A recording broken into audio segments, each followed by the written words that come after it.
Dense വേൾഡിലേക്ക് ഏവർക്കും സ്വാഗതം. എല്ലാവരും വീടുകളിൽ സേഫായിട്ടിരിക്കുന്നു എന്ന് വിചാരിക്കുന്നു. ഞങ്ങൾ വീട്ടിൽ സേഫായിട്ട് തന്നെ ഇരിക്കുന്നു. നമുക്ക് ഈ കൊറോണ കാലം അതിജീവിക്കാം. അതിനൊപ്പം നമുക്കിന്ന് ചായ കൂടി കുടിച്ചാലോ? നല്ല കടുപ്പത്തിലൊരു ചായ. അപ്പോൾ അതെങ്ങനെ ഉണ്ടാക്കുന്നതെന്ന് നോക്കാം.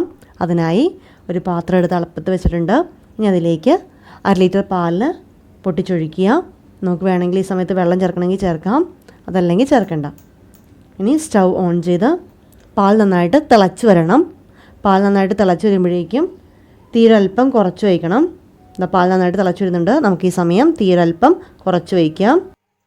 ചായപ്പൊടി ചേർക്കേണ്ട കണക്കെന്ന് ചോദിച്ചാൽ 2.5 ഗ്ലാസ് പാലിന് 2.5 സ്പൂൺ ചായപ്പൊടിയാണ് ചേർക്കേണ്ടത്. ചെറിയ സ്പൂണിലാണ് ഞാനിവിടെ എടുത്തിരിക്കുന്നത്, അതുകൊണ്ട് 2.5 സ്പൂൺ. നന്നായിട്ടതൊന്ന് ഇളക്കി കൊടുക്കണം. നിങ്ങൾ പ്രത്യേകം ശ്രദ്ധിക്കണം, വലിയ തരിയുള്ള ചായപ്പൊടി ആണെങ്കിൽ ഒരു 3 സ്പൂൺ വരെ ചായപ്പൊടി, 3 അല്ലെങ്കിൽ 3.5 സ്പൂൺ വരെ ചായപ്പൊടി ഇടണം. ഇനി ഒരു 1.5 മിനിറ്റ് നന്നായിട്ടത് ആ ചായപ്പൊടി ഒന്ന് ഇളകി അതിൻ്റെ കടുപ്പൊക്കെ കൂടി വരണം. അതുവരെ നമുക്ക് ലോ ഫ്ലെയിമിലിട്ട് അത് നന്നായിട്ട് തിളപ്പിക്കേണ്ടത് അത്യാവശ്യമാണ്.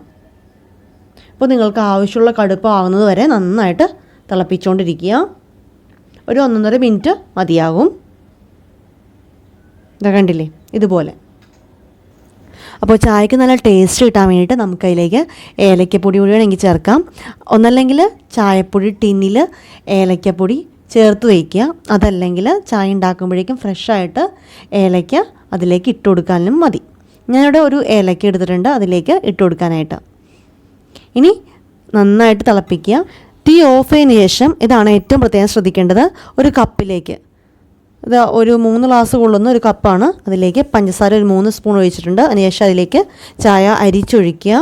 അതിനുശേഷം വേറൊരു ഗ്ലാസും കൂടി എടുത്തതിന് ശേഷം നന്നായി ചായ ഒന്ന് പതപ്പിക്കുക. ആദ്യം പഞ്ചസാര നന്നായിട്ട് ഇളക്കിയതിന് ശേഷമാണ് അങ്ങനെ പതപ്പിക്കേണ്ടത്.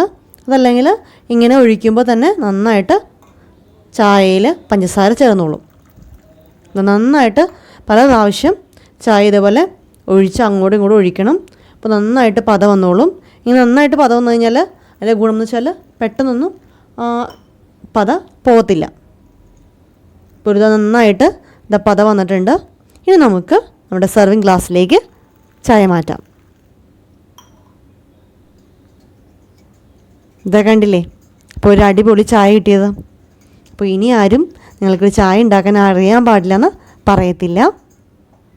ഇതുപോലെ നിങ്ങളും ചായ ഉണ്ടാക്കുമെന്ന് പ്രതീക്ഷിക്കുന്നു. Thank you for watching.